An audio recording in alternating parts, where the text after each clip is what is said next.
Action. Okay, welcome, Real Bottle Killer TV. This is our inaugural episode of a new channel. I'm your co-host, Michael Roche. You'll find me on Instagram at Michael X Roche. We'll put down the screen. And with me, we have my co-host, the man, the myth, the man who gave his name to the channel, the Real Bottle Killer. How you doing? Thanks for joining us tonight. And, well, where did they find you on Instagram first? Well, for those that don't know me, my name's James. As Michael says, you can find me on Instagram, simple, at The Real Bottle Killer. So yeah, there you go. Okay, cool. So what we want to do is a little bit of housekeeping first. As you can see, we're working through this being our first episode. So in terms of the tech side of things, it's kind of been a little bit of a journey today to get to this point, but we turned on the cameras. There was a great piece of advice that somebody once said with podcasts or any endeavor, any creative, any dream or an idea you have in your mind, you just have to start. Don't worry about perfection. So, you know, it's a bit of a new thing for us, but we'll get through it. We're a little bit wooden. If we talk too fast, we're doing our best. There's so also stick with us. We got some good whiskeys to drink. We're also blessed with the fact that we've got a couple of drams, so you know that should help with the nerves. But first time we're doing this. That's right. Perfect channel for nerves. Been on whiskey. Instagram for a couple of years now.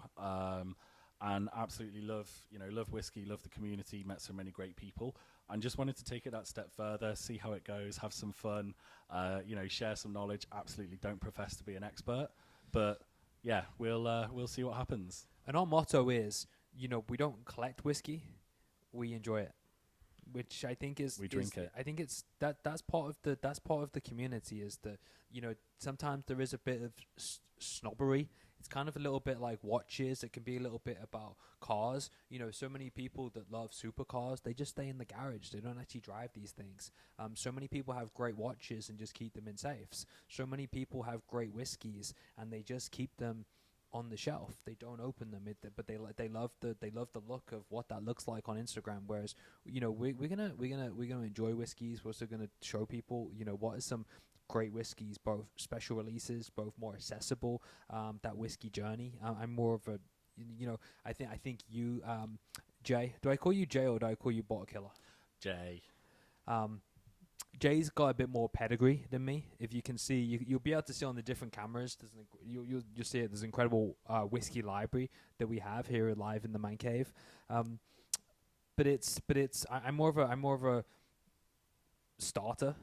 So I'm only probably a year or two ahead of you on the whiskey journey, as we pretentiously will call it. But it's not that pretentious. We just like a few drams and get a little bit drunk. So tell me, Jay, firstly, how did you get the name The Real Bottle Killer? Why didn't you just call yourself whiskey? We're all whiskey.com. I mean, it doesn't sound the best, does it? Kind of rolls off the tongue now. You know what? I wish I could take the credit for that. What is bottle killing? Is this a phrase in the whiskey community? Is this a phrase that you made up? Is it what is bottle killer? I don't and then know. We'll find out why you're the real bottle killer. But first, bottle killer. What's the bottle killer? Yeah, well, I can't take the credit for it. So a friend of mine used to work with, been on a couple of whiskey tours, a young guy called Harry Pierce. In COVID, Name drop. I always liked whiskey, but I had whiskey encyclopedia, and I could never see myself one of those people, sticks a nose in like a wine glass. Oh, I'm getting a floral bouquet here. And I was like, I'm never going to do that. Sat down, it was a sunny day on a beanbag, and there I was with a Glencairn in my hand, picking up the vanillas, talking about the floral notes, posting it on Instagram, and I just got hooked. I always liked whiskey, but man, I just bottle after bottle, trying them, drinking them, and of course, it was COVID, you couldn't go out, so I guess there was a lot of bottles going down, and already had my Instagram. I was originally called Smoke and Spirit. Wasn't just focused on the whiskey then. It was kind of barbecue, cigars. But this guy, it was his suggestion. He was like, you're killing so many bottles. why don't we call it the real bottle killer? And the name is stuck. And why the real one? Is there fake bottle killers about? Is Isn't there that people just what pretending I thought to that was just kill what bottles? I thought that was just what people did on social media. You know, like if there might be one called the bottle killer, but you know, I'm the only one that's the real bottle killer. the So. real Michael Roche. There you go. Maybe that's Exactly. tomorrow that's coming. If you want authority, just put the real in front of it. Okay, we're too long without a dram. We need a whiskey, Absolutely. and if you're totally new, dram is a whiskey.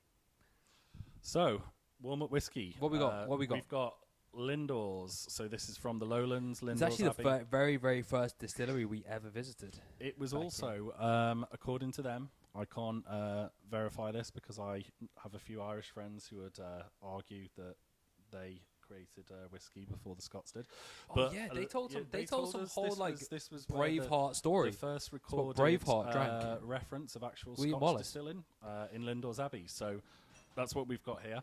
They really went hard on that like Braveheart story, didn't they? Absolutely. Like, oh, Braveheart had The monks came over. They started, making the aquavitae, and it goes from there. But you can take our freedom, but you can't take our whiskey. what we like to do is warm up with a little dram first. I think Michael, you tell a story about how the first dram that you have, before the palate's really warmed up, it's never the best, never the most enjoyable. You got to wet your whistle, and this is something that we used to go. I'm gonna go and try and not sound so pretentious because I've been on like 2 whiskey tours to Scotland. I've been to Scotland twice. I remember when I had my first beer.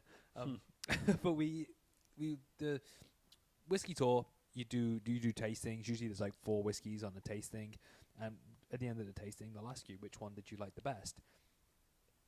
How many tastings we've been on now? What, 25? Oh yeah. The first whiskey has never ever been more, the and maybe they do it, they plan it that way, but I kind of realized that when you're the first whiskey you have is never the best whiskey. So if you just have something that just wets the whistle a little bit, the next one is going to be so much better. You're going to get the next one like it should be, and give it more of a chance. So little insider, real bottle killer TV tip. Our first tip. There you go. A tip. Warm up with a Cheers. slancher. Slancher. I said Salante. Is that not? Slancher, I think. No, I mean we're both English, as you can tell. So any Scots that are watching, please don't unfollow us already for abusing the Scots Gaelic. So Well, that's the issue with this channel is that the Scottish accent is so lovely and it's so authoritative that there's a lot more like whatever they say. There's a lot more authority and gravitas to it, whereas we're just a couple of jokers on YouTube. But hopefully people enjoy that too. We'll see. So the whiskey, not too much to say about this one. We've got another one, which is the one for the main review today. This is just a bit of a warm-up. Gone for something from the Lowlands. It's light, it's floral. Obviously, there's no peat smoke to it. This is a mixture of the 3 kind of core casks that Lindor's Abbey use. So you got bourbon, obviously, sherry casks, and SCR casks. So those are your shave, toasted, recharred casks. And they're all mixed. It's still a single malt because the casks are all from the same distillery. Maybe we'll talk more about that in another episode. It's bottled at 46%. Again, You can feel the 46. yeah. I know. I think as well because it's a pretty young whiskey. When we went, I think we decided it was like 2019, 2018. They hadn't actually. This wasn't bottled then when we first visited. Yeah, it was just a thing called aquavitae. So if you can't actually call a whiskey a Scotch unless it's been distilled, or is it not distilled but it's been in a barrel or a cask matured. Better word. Over 3 years. For 3 years. 3 years So and a day. Yeah. what we drank is just spirit. It came straight out the factory and watered down with ginger ale. We called it a Brass Roxy, but I don't think I've actually tried this whiskey, but this is good. I can, I think you use the example of the floral notes, but this does have floral notes, and I can taste them now. You said it. Until someone says it, I can never taste it. But it's power of suggestion. But yeah, I think this is a good one pears. To warm up to. It's not overly sherried. It's got sherry casks in the mix, but it's a I don't want to say like I don't want to do it a disservice by saying it's kind of like a vanilla whiskey, and I don't mean vanilla in the sense of like No, it's got some. the notes. This has got a punch to it. You know, It's got some power. I mean, I think it's great. You know, for a first release, I really do enjoy this. I've got a lot of the bottles from Lindor's. I'm definitely excited for seeing some age statements come out in future years. But yeah, I was really impressed by this. I've been impressed by a few drams that I've had. But I think it's a good one to start with before we get into. It's a buy. I'm really impressed with this. So you know, a Lindor's Abbey. This is going to be one where because it's a new distillery, people are not really going to know it, and so if you buy a bottle and it's on the shelf, people aren't necessarily going to go to it because people know the Glenfiddichs, the Glenlivets, True, and all the Glens. They maybe know the Ardbegs and the Lefroigs, but they don't know these. There's so many. How many distilleries is there in Scotland? Would you say hundreds or thousands? I think hundreds. Hundreds. And so yeah, this is a if you want to get something that's a little bit rare, in terms of price point, what's the price point on this? I mean, the poster in the background is definitely not up to date because I think, you know, since then there's new distilleries that are popping up in Campbelltown. There's new ones that are coming up in Islay. The islands, you know, kind of around Arran. There's good ones that have just popped up there. Skye, you know, there's new distilleries coming up all the time. Price point for Lindor's, don't quote me on this because I literally like picked this 5 minutes before we started shooting just for the warm-up dram because it's kind of nostalgic because we've both been there. Yeah. But I reckon you can pick this up, you know, for under £50, which may sound that's a buy for 50. for a year. It's pretty typical, I'd say.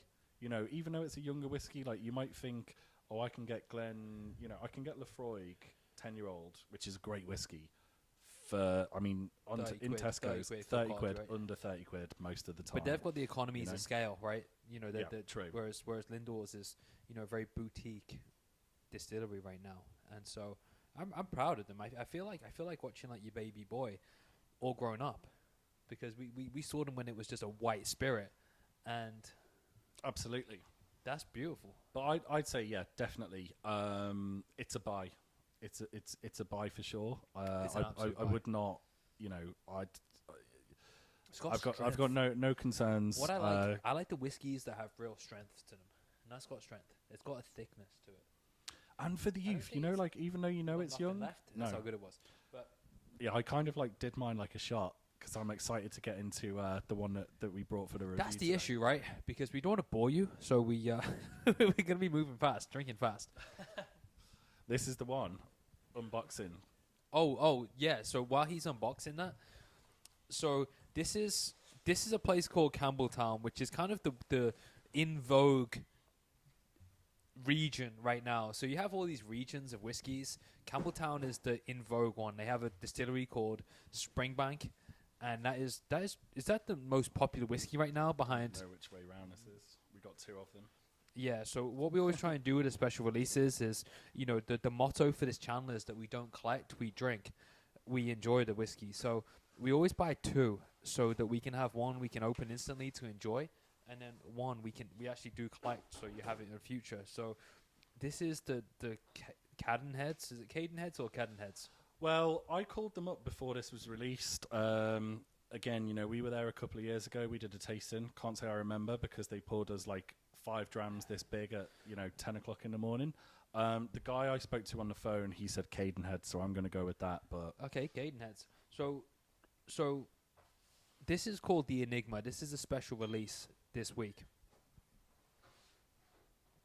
Let's get the Lindor's out there. And so I always start with etymology of the word Enigma. And only because I think it's hilarious when I looked it up. Usually I don't care too much for etymology, but a person or a thing that is mysterious or difficult to understand. So not my ex-girlfriend. Enigma. So I think let's pop the bottle.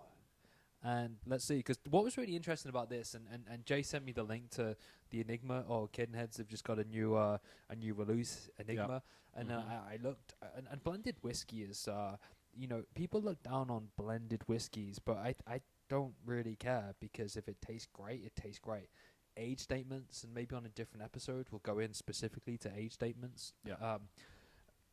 But it's aged 15 years. And Exactly. So just to cut in there as well, what that means is that in this one, the youngest whiskey in the blend is 15 years old. Now, I've heard through the social channels the rumours are that this is a combination of Hazelburn and Kilkerran. It says on the website it is. Yeah. So it's a combination of those. So Kilkerran 16, Hazelburn 15. That could be 15-year-old Hazelburn, 16-year-old Kilkerran. In some cases, if you buy a blend and it's 15 years old, that could contain whiskey that's 20 years old, 25 years old. It's the age statement is the youngest cask that goes into the blend. Yeah. So it doesn't all have to be the same age. I love. There's a. By the way, who's going to open this? This one? That one? They're both the Who's same. going to do the honours? I'll let you open it. You're While the you're bottle talking, killer. Do you know what? I'm going to open this while he carries on talking.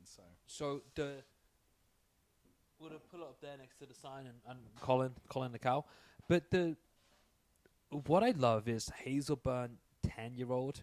And then the first time we went to Campbelltown, it was during COVID. It was either 2020 or 2021. So they weren't able to do a tasting with us at the Springbank Distillery. That's where they make Kilkerran, right? It's the Springbank Distillery. Well, technically, Kilkerran is a separate distillery. But they're really close together, right? They were brothers, right? That's what they said. Are they arch they're enemies or they're like friendly literally brothers? no, they're literally on the same site. But Campbelltown used to have a ton of distilleries. It was like massively booming, and then there was the Prohibition, the Great Depression, all that kind of stuff. And to protect its status as a region, I got a story about that, but it's too long. To protect its status as a region, they had to maintain 3 active distilleries. So I think Mitchell and Glengyle, they split it out. They made Kilkerran its own distillery in its own right. Springbank, Glen Scotia, just up the road, the other side of the harbour. And then Springbank, you've got the Springbank brand, you've got Longrow, which is the more peated one, and then Hazelburn, which is the unpeated kind of. And so I love Hazelburn 10. That is a absolute banger. And when we went to the distillery, then because we couldn't have a tasting to make it up to us, then what they did was they just gave us this big carrier bag of miniatures. And there must have been about 40 miniatures in this thing. And so we're on the bus and we're having a bus dram, and they've bought a bottle of 7 Stars from Cadenheads that they're enjoying, and I pulled one of the miniatures out of the bag, and I opened it and poured it in. I was like, wow, what the hell is this? I looked down, it's Kilkerran 12, and so the fact this is Kilkerran 16 mixed with a Hazelburn 15, you assume that I love Kilkerran 12, I absolutely love Hazelburn 10. Then I like my disclaimer on this one is that I really want to like this whiskey. And we obviously, as you just see, we've not tried it yet. I think it's a pretty new release. I know a lot of people out there might have already got their bottle, but there's the sound. I love that sound.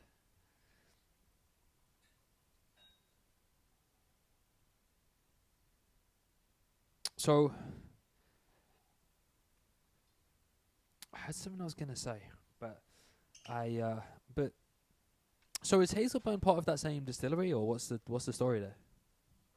Hazelburn is just like a different brand under Springbank. Okay. So Is it considered like a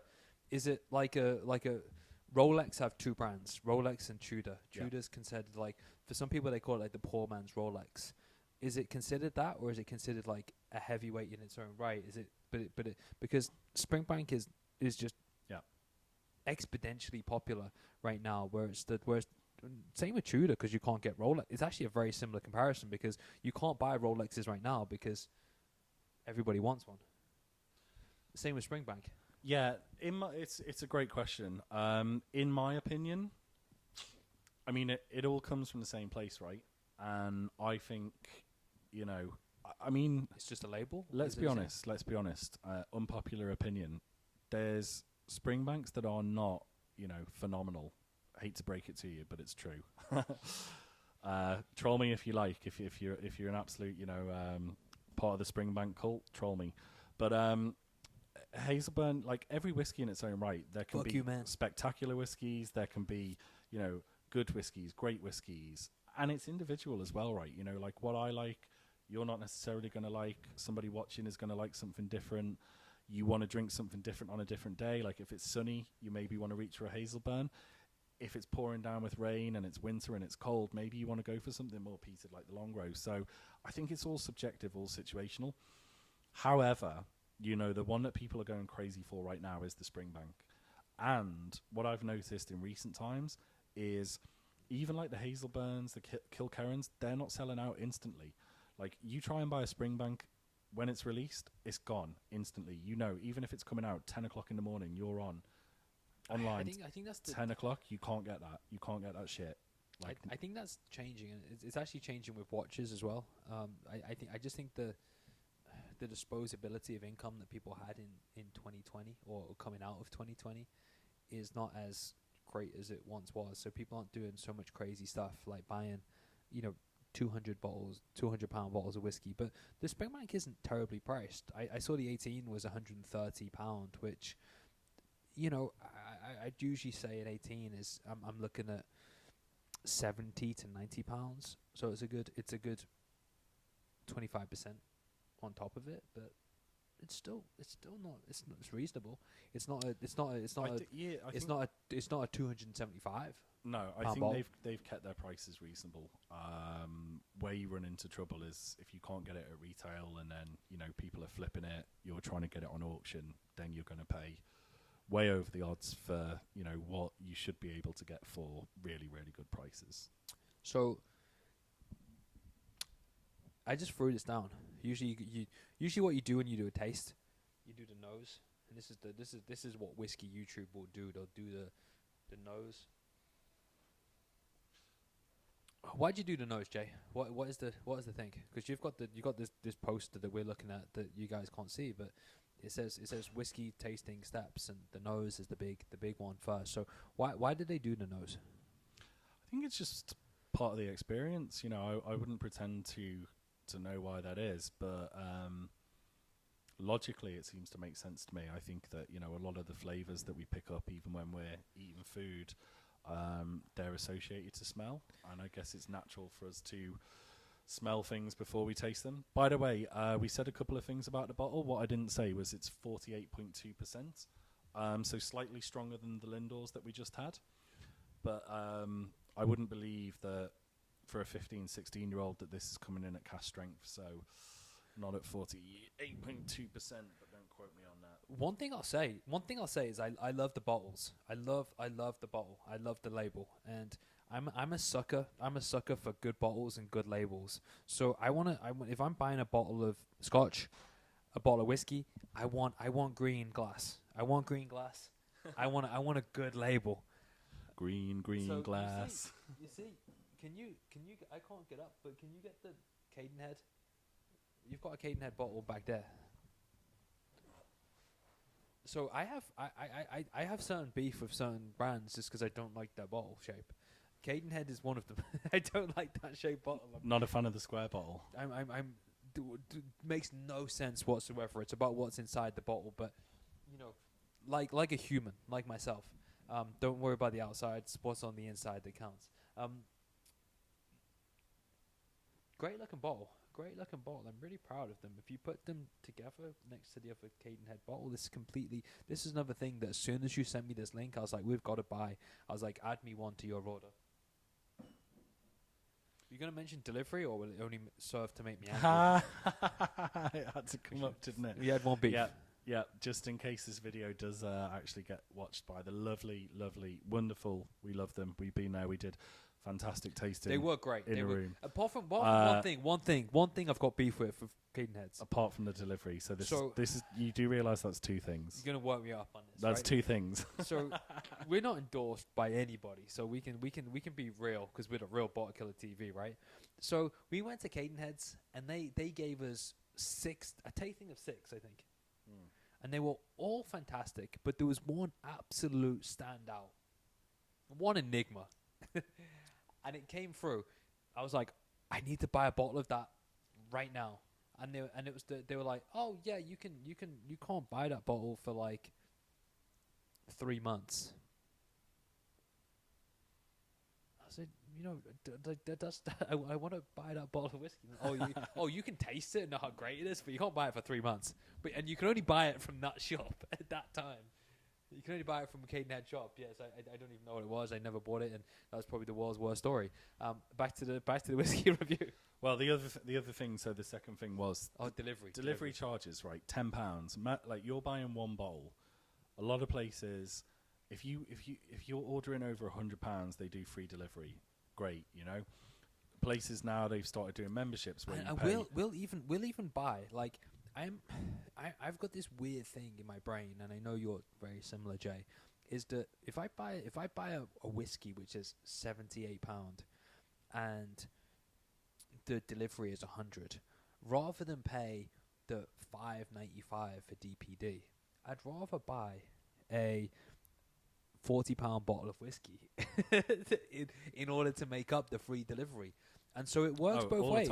We get double bubble, you get more revenue, and we're all happy. But if I do pay for delivery, I expect it first class. I expect it on my doorstep the next day. Like Ardbeg. Like our big delivery is those guys, Cost 19, which is their fulfillment service, is rapid. They know how to do. They next day delivery. Like they know how to roll. Yeah, it's good. It's good. So the whiskey. What do you think? Let me. But yeah, £10 for one bottle, way too much. Lower the prices, or at least if it's over £100. Free delivery. Come on, sort us out. Yeah, because prices are going up. Going up. We're in a tough spot with the economy. We got to cut those delivery charges down. I really like it. It's fantastic, isn't it? This is so. This is a bourbon cask. So I don't know how many different casks are in this. This is so likable. This is more than a blend. Well, of course it's going to be, isn't it? It's Hazelburn and Kilkerran, I think this is more of a potion than a blend. This is it's just so lovely. Yeah, everything just works, But so this is the thing. I'm looking up at the shelf there because the Hazelburn 10-year-old and Kilkerran 16 came out recently. Was lucky enough to get a bottle of each. And I can't remember which one it was. I mean, they're both fantastic. Like the Kilkerran, my goodness, phenomenal. I think it was the Hazelburn 10-year-old. And it had this, people talk about tropical flavours in Scotch, and every now and again, I'm like, okay, yeah, maybe there's a bit of like, I don't know, like banana. Does that even count as tropical? But the Hazelburn and this one in particular, in the finish, it's like mango. There's a real sweet, tropical.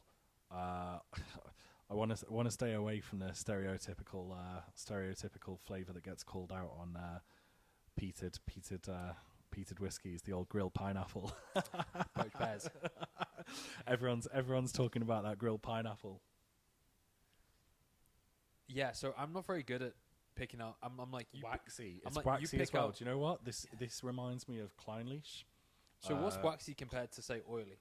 Kleinleash 14. Yeah, I like candle wax. This is like I can see the oiliness. Yeah, but the flavour, if you smell it, think of like a not a scented candle. Just like a what do you call them? Like a what are they called? Tower candle, pillar candle. Yankee candle. Like, yeah, but not scented. I guess I've never had a non-scented candle. I don't think. That waxiness that you'd get with like Kleinleash, honestly. We're saying oiliness here. I'm getting oiliness. My favorite thing is oil, which is another discovery I had. Is like the favorite, without knowing it, the whiskeys that I always liked. They're always those like thicker ones that really sort of like they like engulf your tongue when you have them. What about See, this is actually a little bit like the Galeo in terms of it like wraps around your tongue, but it doesn't like hit you. It doesn't slap you in the chops. It just engulfs your tongue, sits there, and just like seeps in. No, it is. Only the Galeo has ever done that, really, in that way. This is so perfectly balanced.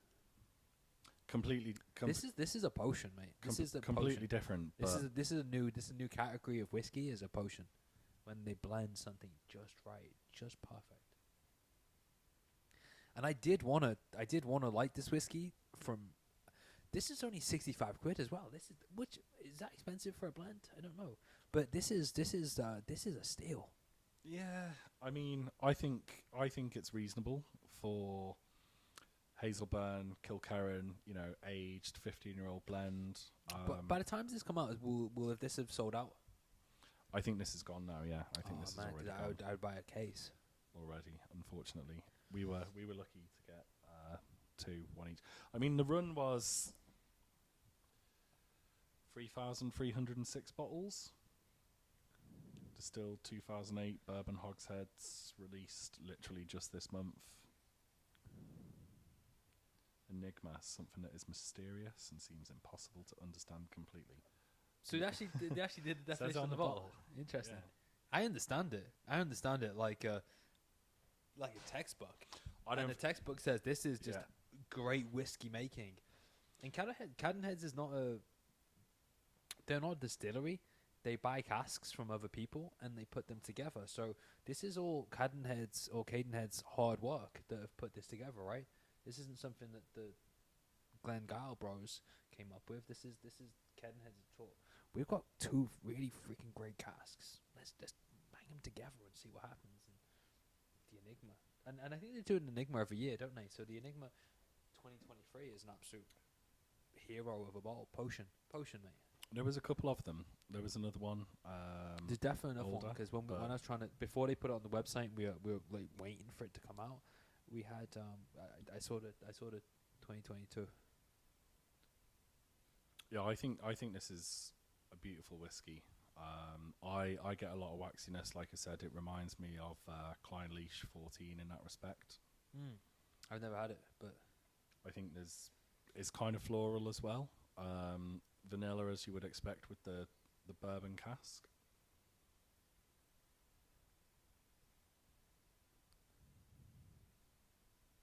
Light kind of orchard fruits, pears,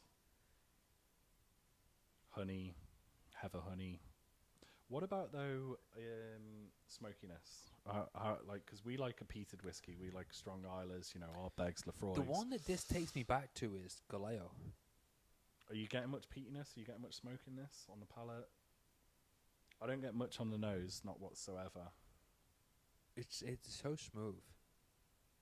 It is smooth. You just it just sits. It sits perfect. This is funny because this is podcast one. This is podcast one. I think this may be the best out the bottle whiskey I've ever had. And that's true as well. Like, bar one. No, I'm not saying this is the best, but like we literally just popped this. This is a neck pour, and it is instant. I would imagine that with a bit of air in the bottle as this develops, and as well, we didn't even let it sit. Like you could pour a whiskey, leave it in a glass for an hour. Let some of the esters kind of evaporate and come back to it, and it's a completely different whiskey. We're just drinking this straight out the bottle. That's what we want to do here. We'll come back to this in another episode, and this whiskey will have completely changed. But it's a strong start. It's Enigma the return. So what was the definition again? I wrote it down. I didn't realize it was on the bottle. A person or thing that is mysterious or difficult to understand. So maybe it'll come, the difficulty to understand it. But right now, maybe it's like it's like a cruel mistress. Starts off all good. And then next thing you know, you're naked on a bridge, wanting to throw yourself off. Who knows? But but right now it's an absolute. He jokes, buy. but that actually happened. More than once. It's an absolute buy. Cadenheads, Enigma for me, it's a buy. Jay, absolute buy. I mean, we bought it, right? How could it not be?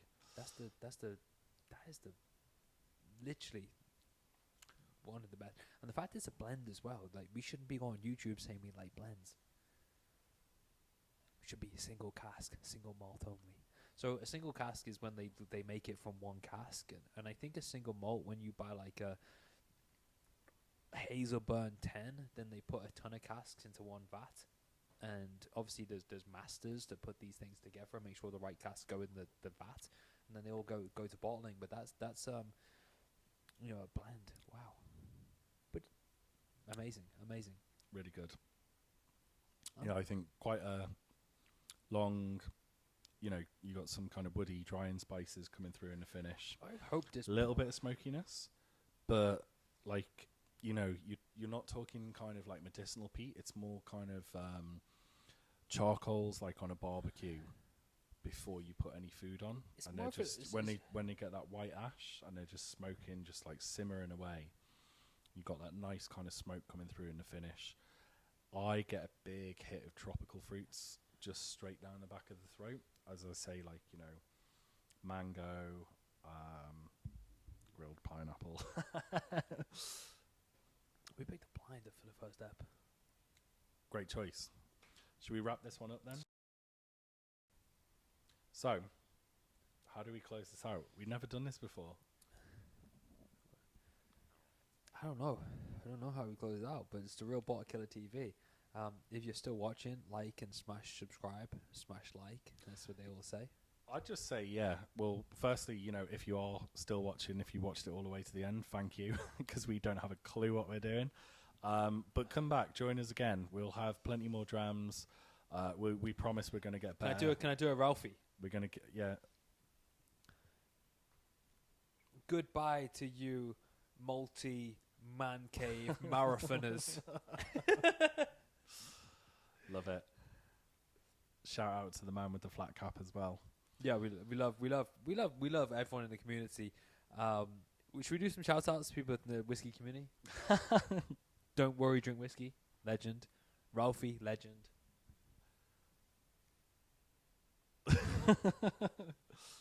Tony X. Tony X4, yeah. Legend. My man Tony X4. Close. The Waking Dram. Close whiskey. Whiskey Great. chili, always all the way from South America, And Canadian J. Great whiskey man. Lots of beautiful people. We should actually do a proper outro. But actually, I don't know. What's the outro though? How do you close out the first episode of the Real Bottle Killer TV? So that was the. I guess that's the first episode. We're kind of trepidatious about where we finish this, but I think we've come to a natural kind of conclusion. The Cadenheads is a buy. Go buy it, but apparently you can't buy it. So we kind of fudged up in that aspect. But yeah, if you ever get a chance to try this whiskey or buy it, then absolutely get your hands straight on it. Get that American Express straight out and swipe in and buy that thing. I still don't think that's a good outro. No, it definitely wasn't. Anyway, it's fine. I think that's a wrap. I think we've come to like a natural conclusion. Yeah. I just say, thanks everyone for bearing with us. We've had a really great time. Like I said. For fuck's sake. Don't do the, we had a really great time. Like, fucking, don't be so fucking, like, what's the fucking word? Like. Because your outro was smashed it. Well, we hope you had a good time. Who's on YouTube like, I had a really great time. It's not a fucking roller coaster, mate. It's not a night out. It's a fucking watch the YouTube video. No one is clicking a video that says Real Bottle Killer Whiskey, Enigma, Cadenheads, and just knows nothing about whiskey. And so we've taught so many people who know about whiskey. We may have even taught them less about whiskey than they already know. They probably know more than we do. Anyway, so I'm going to say that's a wrap. I think we've rambled enough. We've enjoyed a couple of good drams. Absolute phenomenal dram in the Enigma. And that okay, I got the outro. You do your outro. Don't do all this bollocks like... have a good time. We'll do a clink. Yeah. So Real Bottle Killer TV, episode 1, Enigma's a buy, clink out. Yeah. Okay, I'll let you do it. Okay. So, thanks for joining us for the first episode of The Real Bottle Killer TV. I think things have reached their natural conclusion. We've rambled enough. We're going to sign off for the night, drink some more of this. Great drums. Cadenheads is an absolute buy. The Enigma, 15-year-old blend. It's a buy. I think that's how we go. Clink.